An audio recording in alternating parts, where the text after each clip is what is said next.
Hi friends, I'm Bryn. And I'm Christian. And this is Friends Who Crime. Friends Who Crime. Hi everybody, welcome back. This is our 14th episode, which is pretty exciting. I have a lovely guest today. I've known him for a very long time, and his name is Christian. She said I'm lovely. You are lovely. I like that. Thank you. You're welcome. For people that don't know you, tell them a little bit about you. Who are you? What do you do? So my name's Christian. I currently work for the state of Texas in the Food Stamps and Medicaid office, helping people get support that they need.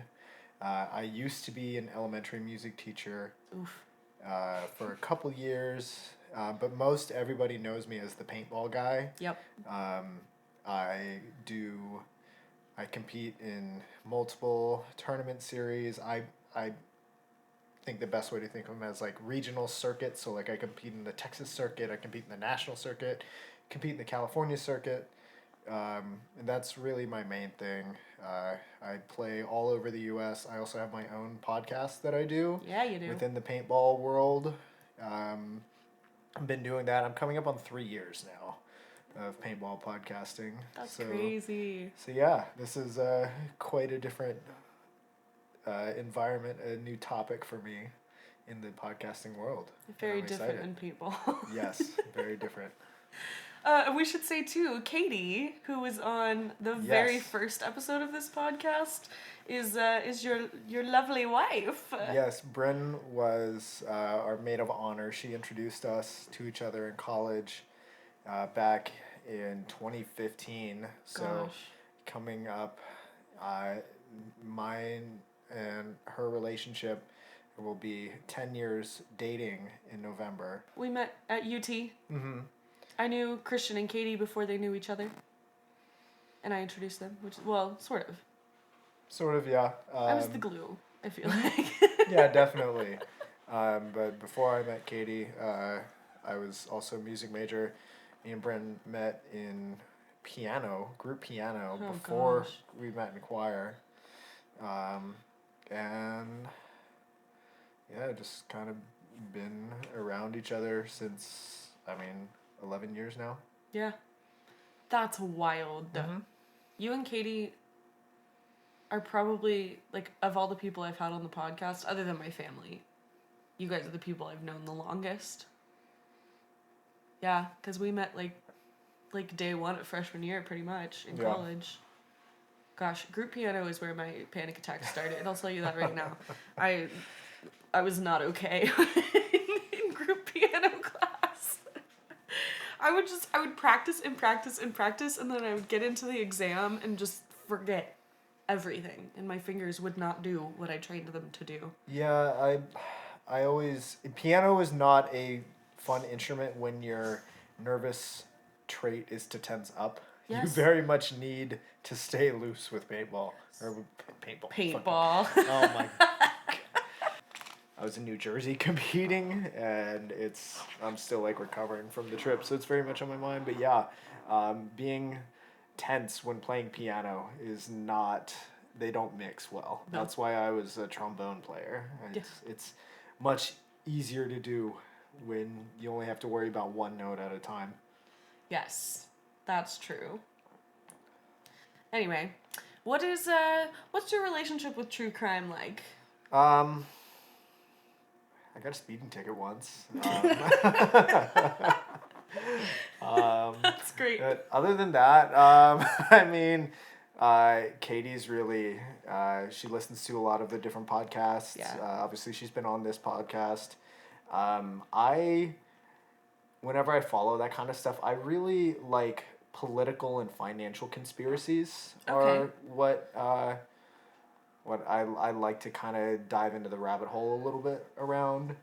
And I don't know, it's just fun to, if you're rooting for the underdog, there is no better type of crime than to listen to, like, financial conspiracies, because then you're like, you get, I guess, emotionally involved with it. You're like, man, if only there were modern day Robin Hoods out there gonna go steal from the rich and give back to the poor, because it feels like a reverse Robin Hood at times when you're listening to these like financial conspiracies and like fraudsters and mobsters and even like famous people today and like their descendants. Like, oh, this guy's a famous poker player whose dad ripped people off of tens of millions of dollars by hostile takeover in companies and then bankrupting them. Yes.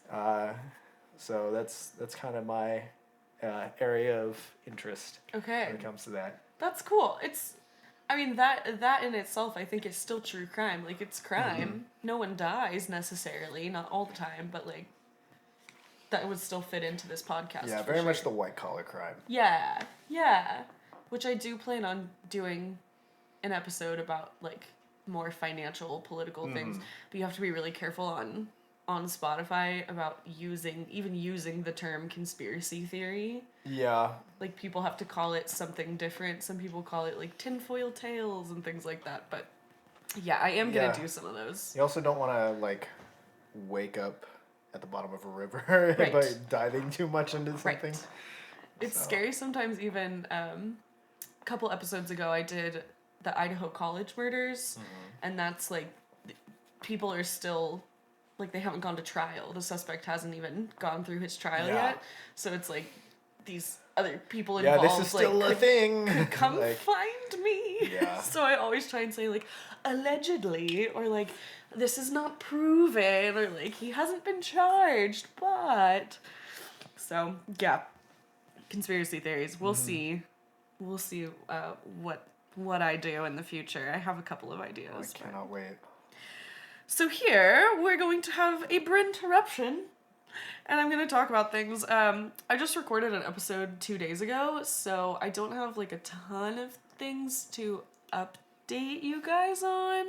But I've been wanting to talk about, like, how weird podcasting is. Podcasting is weird in the sense that, like, you're listening to yourself talk, and you're hearing recordings of your own voice, and there's nothing like listening to a recording of your own voice once a week to make you realize how much you say, like, so, like, Yeah, I definitely had that a lot when I first started podcasting.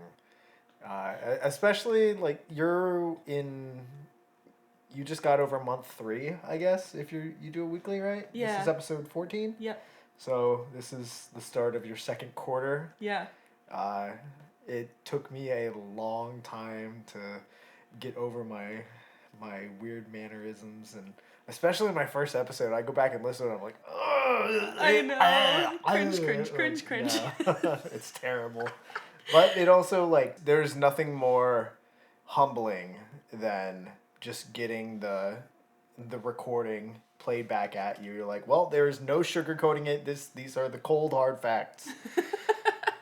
There's nothing to hide from. You can either convince yourself otherwise and feel better, or you can be better. Yep. And that is a rough, or not a rough journey, but a very uncomfortable journey. Yes. It's very vulnerable.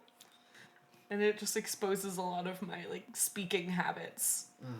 And how I am constantly being like, yes, exactly. Like, very validating to people. Like, now you're going to hear it in this episode. But also, I've always been a soprano, right? You know this. We sang in choirs together.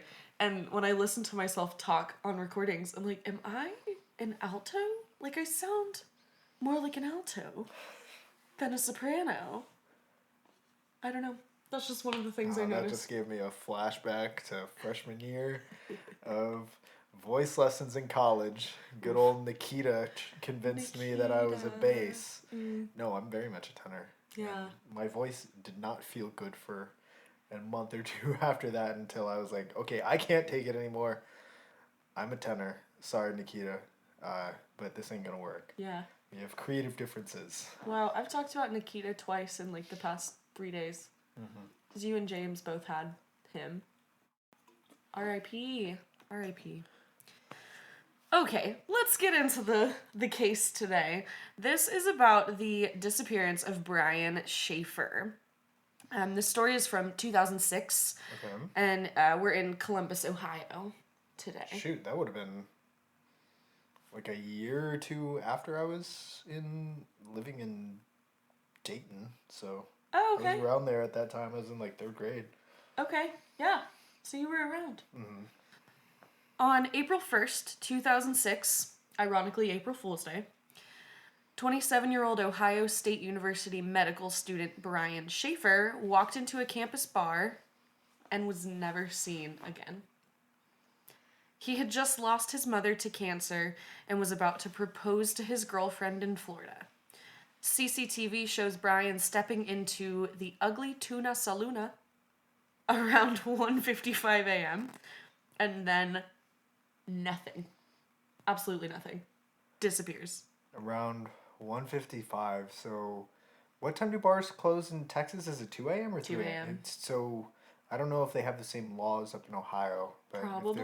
if they're stepping into a bar like as they're closing down, then Yep. yeah, I guess it wouldn't be very packed. It's an incredible mystery.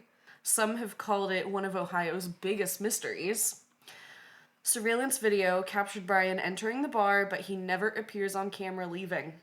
For 2 decades, investigators have chased every lead, but the young medical student simply vanished. Brian Shaffer's case remains unsolved. I'll tell you that ahead of time. Today, we're going to recount the entire story, the evening he disappeared, the frantic search that followed, the theories people have come up with about what happened. I'm going to talk about things that his friends and family have said, police reports, recent developments. My goal here is to let you and listeners walk away with the full picture so that you can draw your own conclusions. Okay. Here, could you tell me what was the name of the bar again? I'm just gonna look up It's so I get a visual here. yes, Ugly Tuna Saluna. Ugly Tuna Saluna in Columbus. Okay. Ugly Tuna, a place where ugly is okay. Okay, so they've changed it since 2006 because we're gonna talk about what their slogan used to be. Okay. All right, let's talk about Brian Shaffer. He was born in Pickerington, Ohio, which is a suburb outside of Columbus, in 1979. He was on his way to becoming a doctor. He had completed his microbiology degree and was in his 2nd year of Ohio State's medical school. Colleagues described him as charismatic, outgoing, and funny. He also had a creative side. He played guitar, he loved Pearl Jam, who doesn't, and dreamed of one day starting a Jimmy Buffett-style band and living on an island. All right. Yeah. I mean, what was this? 2005. 2006. 2006. Living on an island. I'm trying to remind myself what the pop culture was like at the time. It was like the height of like. You had like those reality competition shows like Survivor, Amazing Race. You know, like the travel aspect and the you just want to get away to go vacation these places. All right, Yes. so I'm reminding myself of the times. All right. Wasted away again in Margaritaville. You know what I mean? Brian had spent time living in Puerto Rico and loved tropical places, which is why he and his girlfriend planned a spring break trip to Miami in early April 2006. But life had been hard for Brian lately. In March of 2006, during his 2nd year of med school, his mother, Renee Shaffer, was diagnosed with a rare blood cancer called myelodysplasia. She died just 3 weeks before he went missing. Friends said her illness was really difficult for Brian, even though on the outside he seemed to be okay, like he seemed like he was managing. His father, Randy, recalls Brian being deeply focused on his studies and exhausted from sleepless nights preparing for exams. Me with group piano class. Yeah, it's easy. I mean, especially with the family stuff going on, it's easy to try and disassociate in that way, and then like really just not take care of yourself Right. in that time. Randy later said he studied so hard that month and he was ready to go on vacation. I still to this day don't know why, being tired like that, why he had to go out that night. On the surface, Brian had a bright future. He was dating Alex Wagner, a fellow med student, and they had plans to travel. According to reports, Brian was even planning to propose to Alex on that trip. So when he disappeared in the wee hours of April 1st, it came out of nowhere for everyone who knew him. Let's walk through the night of April 1st.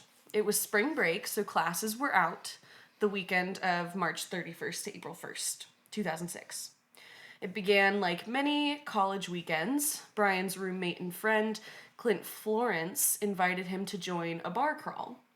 They started around 11 p.m. on the night of March 31st at the Ugly Tuna Saloona, which was a popular second floor bar in the South Campus Gateway area of Columbus.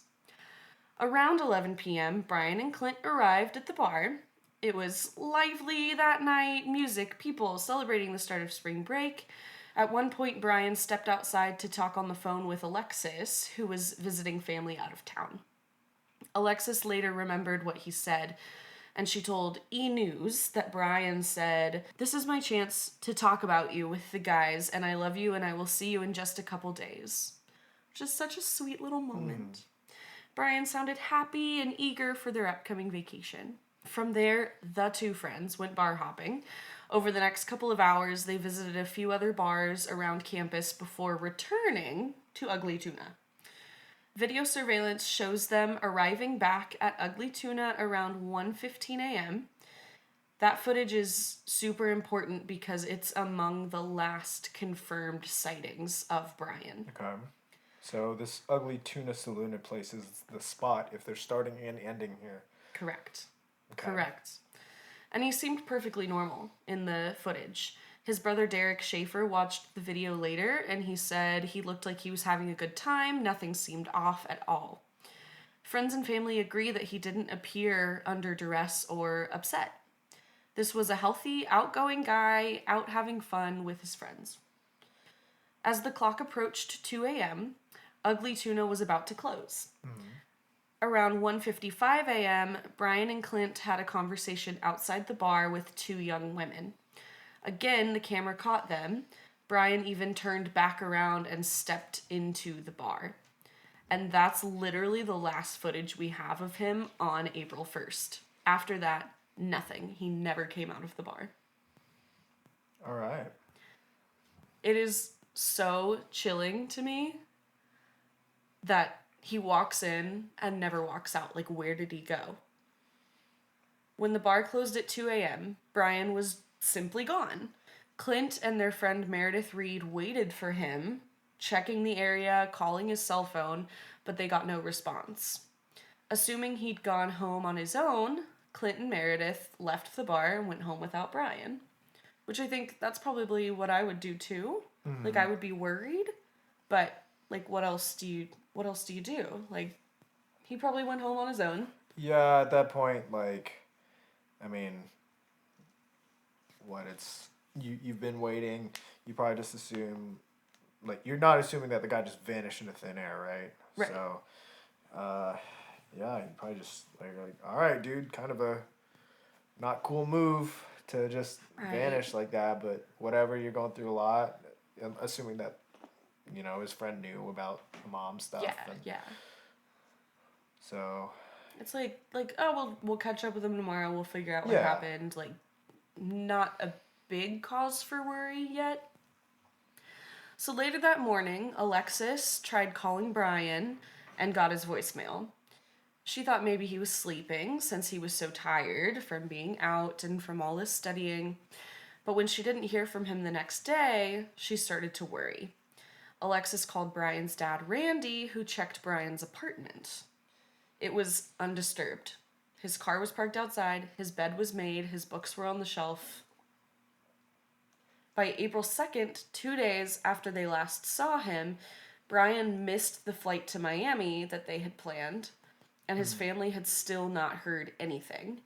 And that's when they realized something was seriously wrong, and they called the police. Okay, so they were pretty on top of the timeline here, yes. The friends and family. So, really, it was just the time period of 2 a.m. ish when he went missing, to like the next morning, which is like unaccounted for, quote unquote. But yeah, that's not that much time. Yeah. I think it was sort of a 36 to 48 hour gap from when he was last seen to when they were like, okay, we need to go to the police. From the moment Brian was reported missing, it became an intensive search effort. Columbus police, along with Brian's family and friends, combed the area around the bar. Detectives and even cadaver dogs scoured the campus grounds. They checked every likely spot below bridges alongside the Olentangy River. So they're checking along the Olentangy River, trash dumpsters on campus, construction sites nearby, anywhere that if the worst had happened, maybe he would have been there. Brian's girlfriend, Alexis Wagoner, was right in the thick of it. She later told the Columbus Dispatch in 2016 about how they made missing posters and started searching everywhere. Quote, "We looked up and down the Olentangy River. We looked in every dumpster that there was on campus. I was very brokenhearted and just very scared." Those words give you a sense of how frantic and desperate the search was. Every corner of that neighborhood was turned over. Investigators also quickly reviewed all surveillance footage from the Ugly Tuna and nearby bars. They saw Brian arriving at Ugly Tuna earlier in the night, talking with his friends, and then stepping back inside around 1:55 a.m. But despite cameras at all the normal exits of the bar, Brian was never seen leaving on tape. The only other possible exit was a service door near the freight elevator, but that area was under construction at the time and it was hard to navigate, especially if you'd been drinking, if you were intoxicated. Okay, so there's like no gap in footage coverage here. Nope. And that's a pretty hard evidence to I guess without making like this a bigger conspiracy. So all right, well that narrows things down, doesn't it? Or at least it should. It's just wild because you know what's happening and then 1:55 hits and it's like he just vanished. Right. And there's like what he's not coming out of any of the exits. There's cameras at all the exits. He's nowhere. The only thing he could have done to get out of the bar normally is to go through that exit by the service elevator, and if he was drunk, like getting through there would have been hard. Columbus police even considered more unusual possibilities. Theories circulated online about a so-called group of, quote, smiley face killers, which is different than the smiley face killer or the happy face killer. I don't know if you know him. He was a serial killer a while ago, like I think in the 80s. Okay. But this is a group that people online have dubbed smiley face killers, the serial killers. It's supposed to be like a group, but it's very like alleged and has not been confirmed kind of thing. But the online community said that they preyed on intoxicated college students. And whether Brian could have been a victim, we don't know. Okay. Detectives looked into any sign of foul play, but at the early stage, they really had nothing concrete. Over 100 people were interviewed for clues, including the two women that Brian was talking to on camera, the bartenders, the bouncers, even the band that was playing at the bar that night. Everyone was questioned, but no one had seen anything unusual. Days and weeks went by, and Brian had simply vanished. Being the band at the bar that night and having police ask you, like, have you seen this guy? He's gone. That would be so upsetting to me.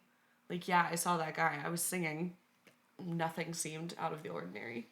Yeah, there's only so many possibilities, right? That Right. are, unless he was like had this grand plan to use these bars security cameras to like put on new clothes and a wig and sneak out into the night and take on a new identity.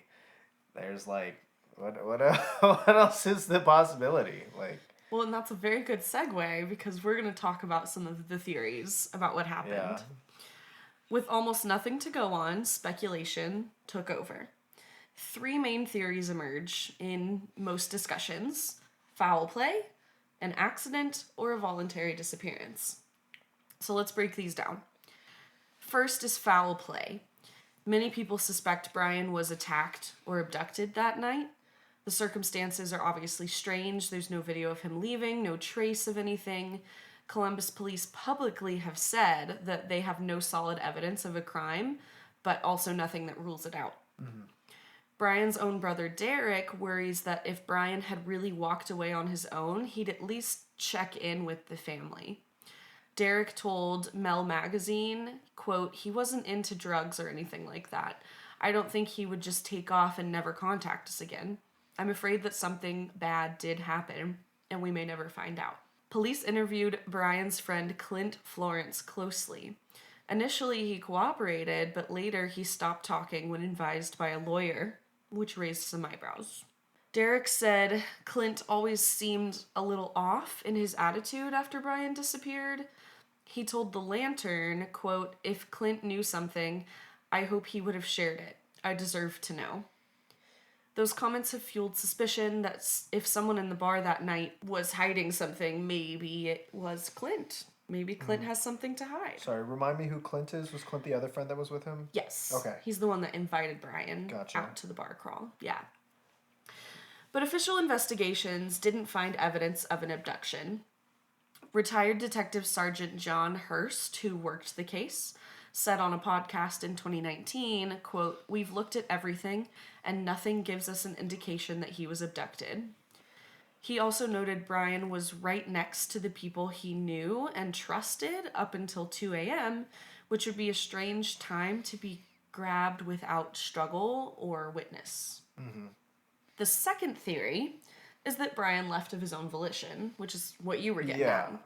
Maybe this pressure of med school, his mother's death, the relationship stress, maybe it all finally got to him. Maybe he decided he wanted to vanish. Detective Sergeant Hurst has said he does think about that possibility. On the Brian Shaffer Dead or Alive podcast, Hurst remarked, quote, "He could have left on his own. Absolutely. He had a lot going on. He may have just said, 'Hey, I'm out,' and walked away." And he even considered whether amnesia could be a factor. Possibly. I mean, with the whole, like, he's in med school.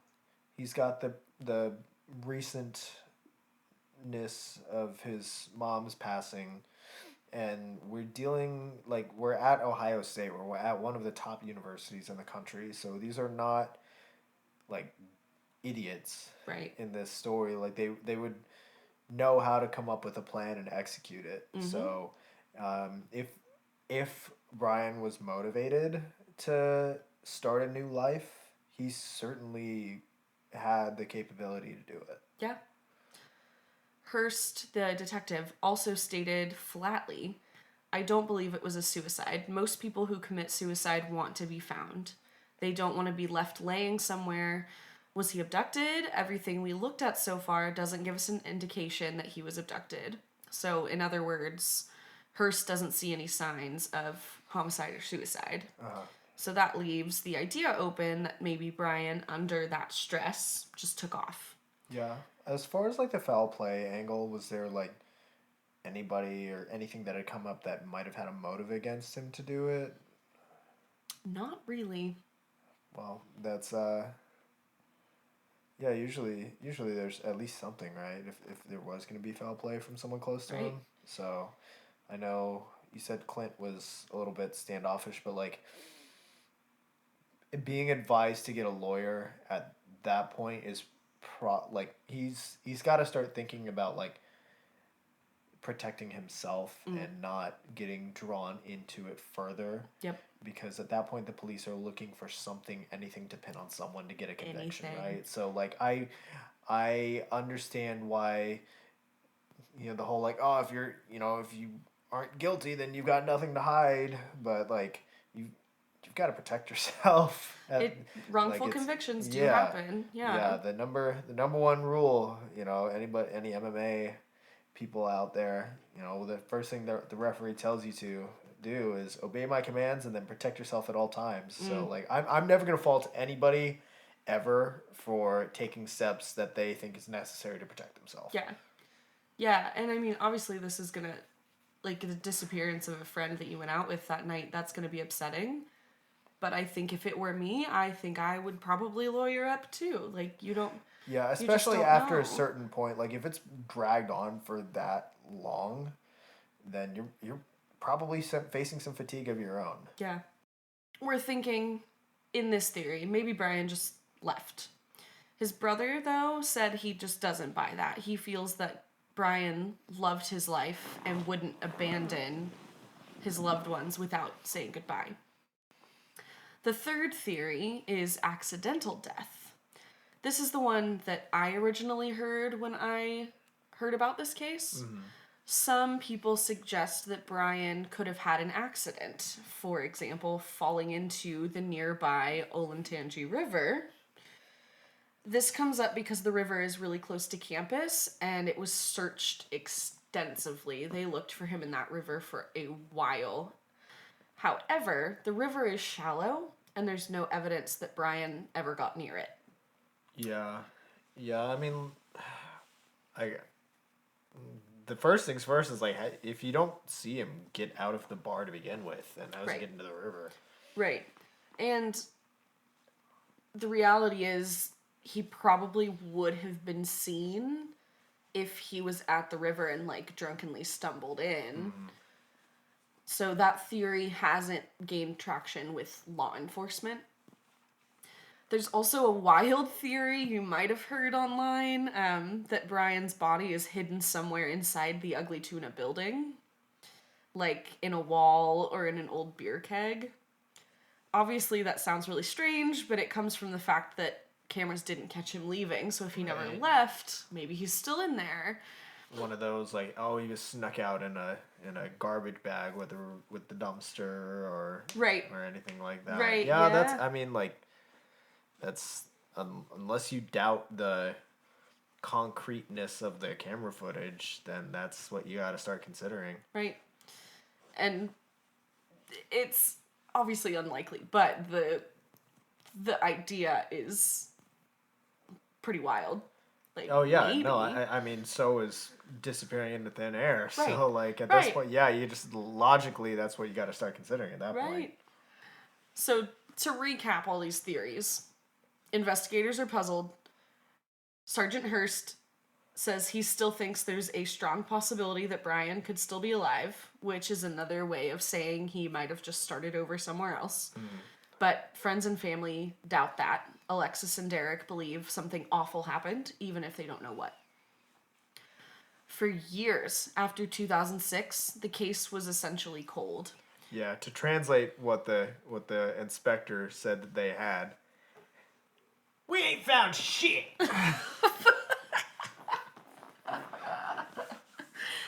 Correct. Yeah. Brian's loved ones never gave up. They still have not given up. Mm-hmm. They've held marches, distributed flyers, and appeared on TV shows to keep his story in the public eye. For example, Columbus Crime Stoppers and family organizers hold an annual March for the Missing on the anniversary of his disappearance. Yeah, we're coming up on 20 years, right? Mm-hmm. Oh my gosh, 2006 was 20 years ago. Yeah, 19 years. Whoa, I'm old. Local news stations have also revisited the case on big anniversaries. In 2016, 10 years after, Channel 6, which is an affiliate of ABC, reported on efforts years after Brian went missing. They mentioned a curious break. 6 months later, Brian's phone was called and actually rang, and it pinged a cell tower in Hillard, Ohio. For a moment, everyone thought he might be alive out there. The reality turned out to be... The number probably just got reassigned, right? It was disappointing. Experts told reporters it was probably a glitch or a stolen phone. Tragically, Brian's father, Randy, passed away in a freak accident in 2008. He was struck by a falling tree in his yard. Jeez. soon after Randy's death, someone left a message on his online obituary. This is so creepy. That read, "Dad, I love you. Love, Brian, from U.S. Virgin Islands," which creeped everyone out. Whoa. But it was very quickly determined to be a hoax. The post actually came from a computer in Ohio, not from Brian. Yeah, I was like, well, maybe if his body disappeared, we have a Tron situation, and he's Oh just, my god, Tron situation. Yeah, he's alive in the computers. In 2021, so not that long ago, on the 15-year mark, the Ohio Bureau of Criminal Investigation released an age-processed photo of what 42-year-old Brian might look like today. This was coordinated by the Columbus Police. Interim Chief Michael Woods said they hoped it might generate tips. Another step in hopes that we can find Mr. Shaffer. That's a quote. No confirmed sightings have come of it yet, but every lead is still being followed. Like, this case is still, it's cold, but it's open. Still, it's not closed. There has even been a true crime documentary feature, which I love, you know. In 2022, Discovery Plus aired an episode of the Missing series about Brian's case, and a book on the mystery was published recently. Online, the amateur investigators, the internet sleuths, have pored over every clue. This community has grown so active that 2 Columbus men actually sued an anonymous Reddit user in 2024 after that user accused them of being involved in Brian's disappearance. Which is what I was talking about earlier, having to watch out for. Always saying allegedly, never actually accusing people. You have to be careful because you can get sued. The case has become a magnet for speculation, illustrating how invested people are in finding out what happened. There are a few intriguing tidbits that don't always come up. For one, the ugly tuna saluna. Their neon sign read, "Fresh fish, ugly owners." It's a detail that pops up in the press coverage. Today, the bar is gone. The building has been renovated, but back then it was a second-floor venue kind of overlooking campus life. So you said that you found their website, so I wonder if they just moved locations or something?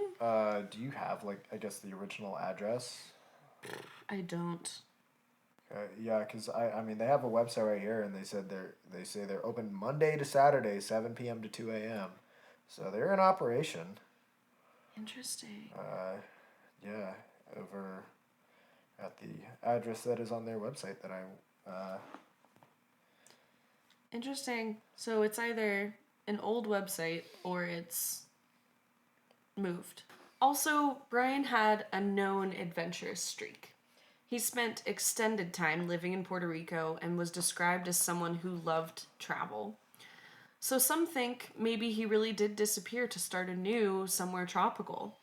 We even saw early on tips of him being in the Virgin Islands after that hoax note incident, or even the Bahamas, and there were countless rumors of him being spotted in places like Sweden or Mexico, none of which actually ever checked out. The FBI even ruled out one reported photo of a homeless man in Mexico as not being Brian. Friends say Brian had everything going for him, but he was also known to joke and have fun. He enjoyed live music and had summer plans. A little known quote, his brother Derek and Brian loved comedy and music. Derek said in 2009, quote, "We always joked that he could headline his own show." He said that was funny. He was that funny. That was from an old student newspaper, The Lantern, in 2008. It's also interesting that Brian's last text or call was with Alexis. Every time she tried to reach him after that night, it went to voicemail. Then, as mentioned, the phone mystery in Hillard gave hope, but went nowhere. One more detail, when the police asked around, no violence or altercation was reported. Even the band members on stage and the bartenders saw nothing. It's almost as if he just vanished into thin air, and that's why some police officers say they are as mystified as everyone else. As far as like the voices of the family, Alex Wagoner, Brian's girlfriend, has never stopped looking for answers. In interviews, she's recalled being in disbelief and pain. She said that for months afterwards, she functioned almost like a robot. She said, quote, just being miserable and working to find Brian, working on school. I was very brokenhearted and just very scared. Yeah, I mean, they were on the verge of an engagement, right? Yep. So that is rough to have like your idea of your life and your future just like snatched away from you like that with Gone. not even like any sort of lead or answers or like a hint. It's just like you're like, well, what just happened? Right. Like what happened? But even now, she still holds out hope. She's still looking for answers. Yeah, I mean, like for all we know, the guy's in the upside down. Like True. he, if he vanished into thin air, like there's and I'm not, just disclaimer, I'm not one that is a believer of any of that supernatural spooky ooky. I'm just like where like if the I'm always going back to the camera footage because that is such a hard concrete piece of evidence. Yes. That like to disappear, um, never show that you've left the bar. I'm assuming that the voluntary disappearance, if they explore that, then they probably continue to watch the footage for several hours after and see anybody at all. Then, like if they wanted to get really meticulous about it, then they probably would have gone and matched like, hey, this person came in, this person came out, right? They Yes. probably didn't have anybody that like, oh, they came out, but we never saw them come in, right? So probably no, assuming that they thought of that as a possibility. Yeah. During the investigation. So that's like for me right now, my leaning towards a voluntary disappearance, and that's where I'm like thinking about it. But like, man, that is just so brutal for the family around him, and maybe like just the state of mind that he was in at that point was like numb. We should also note that Detective Jessica Cooper, who took over aspects of the investigation, she told E! News that they used cadaver dogs and still came up empty. She emphasized how thoroughly they searched that bar and the surrounding area with no hits on Brian's scent. So his body's not nearby either. So, like, where'd he go? A crime analyst adds context here. Columbus Crime Stoppers VP Mike Puskis, in a 2019 TV interview, described the case as very odd. Last seen going in, never seen coming out. He and organizers have urged anyone with any information, no matter how small, to come forward. They say tips always come in. Most are false leads, but sometimes they do spark something. Okay. And I am going to give information on how you can call in with information at the end of this. We're going to get into recent developments. Recent developments in the year of our Lord 2025. Correct. Okay, so 19 years later, we got some. It's just kind of what has happened since the investigation sort of has subsided. In the last few years, the case has gotten renewed media attention. We mentioned the Discovery Plus show and the Independent article in 2024. The Independent noted that police still have no answers and highlighted how online investigators have kept the case alive. In March of 2025, exactly 19 years later, so this was just a month and a half ago. Weeks ago. People magazine ran an extensive recap of the case, including interviews and latest thoughts. That piece reiterated all of these details and confirmed that Brian is still officially missing. Importantly, the Columbus Police Department still considers Brian's case active. In 2021, they even publicized an age processed photo. They put it on billboards, social media. Crime Stoppers in the department have asked for tips all of these years. The tip line is still open, and as one official put it, we would like to find every person from our missing persons cases and believe the age progression is another step in hopes that we can find Mr. Shaffer. This is where I'm going to give you some information on how to contact them if you think you have any tiny tidbit or big thing, anything at all. Brian remains missing. There have been no confirmed sightings since April 1st, 2006. Police ask anyone who thinks they might have relevant information to call the Columbus Division of Police. That phone number is 614-645-2358, or contact the Columbus Crime Stoppers. So what's the bottom line here? None of the theories proven, none of them disproven. There's no smoking gun. If you ask experts, retired investigators lean towards him possibly still being alive, while family leans toward foul play. Both sides agree, though, that we just don't know. Some listeners, and me, might wonder about some of the more wild suggestions out there, like secret tunnels, the involvement of others. In truth, those ideas come from people who are passionate about the case, that have good intentions, that are just trying to figure it out. But the police so far have found nothing to support those extreme case scenarios. For example, the smiley face killer theory was considered online, but not taken seriously.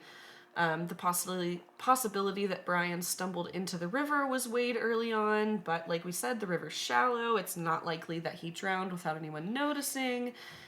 Investigators looked at everything, including those possible alternative exits, and turned up nothing. Another practical note, Ugly Tuna had a sign that said "Ugly Owners." They even joked about that in the Independent Report article.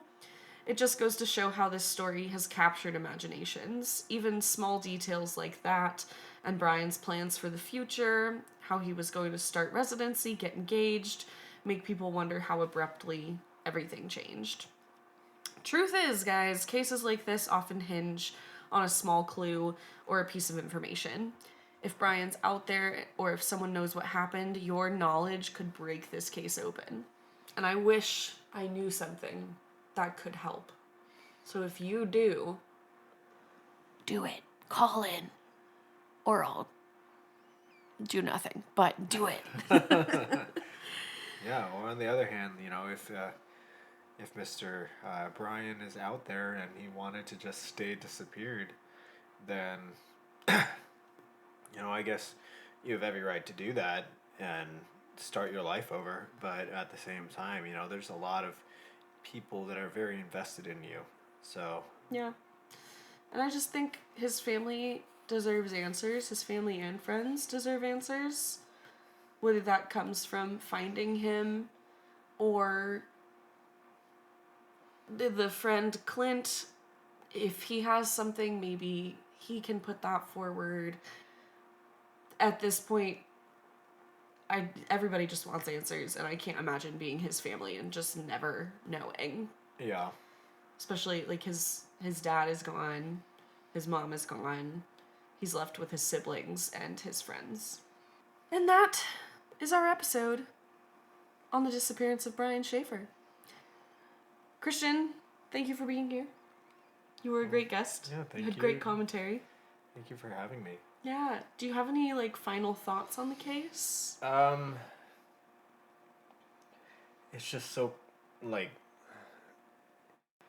I would imagine that the people out there working the case have even considered at this point the outlandish ideas. Maybe even hey, this was a very highly executed, some sort of organized crime. Maybe the staff members in the bar were in on it and they were running a smuggling ring or Human killing trafficking. It could be anything like that at this point. But whoever, whatever the circumstances are surrounding the disappearance, they're no amateurs. Right. Whether it was Brian himself that wanted to disappear and stay disappeared, or whether it was there was foul play. Whoever did this had a very high level of planning and execution, Yep. which I think is, if it's on the foul play side, it's definitely a much bigger concern. And I try and I've been thinking, obviously, like what do I think happened? And it's just so hard to say, and that's the problem. Like, it seems more plausible that maybe he just did decide to get the hell out of Dodge, you know, but like why? You know, why would he do that to everyone? That's the part that I don't get. Like, I could never do that. And I can't imagine anyone else ever doing that, but it does happen. I don't know. I think in my brain, I also definitely acknowledge the fact that maybe something happened within the bar and he was killed there or knocked out at least, and then they took him out days later in a garbage bag. Yeah, hopefully we don't have like a Sweeney Todd situation Yes. going on with this bar, right? Yes. I guess that's probably where I'm pulling this from, Yeah. is like that sort of situation where it's just happening from the inside. I don't know. There's just nothing to go on, and that's the frustration in this case is there's nothing to go on. And if no new information comes up, we will never, ever, ever know. Well, thank you again for being here.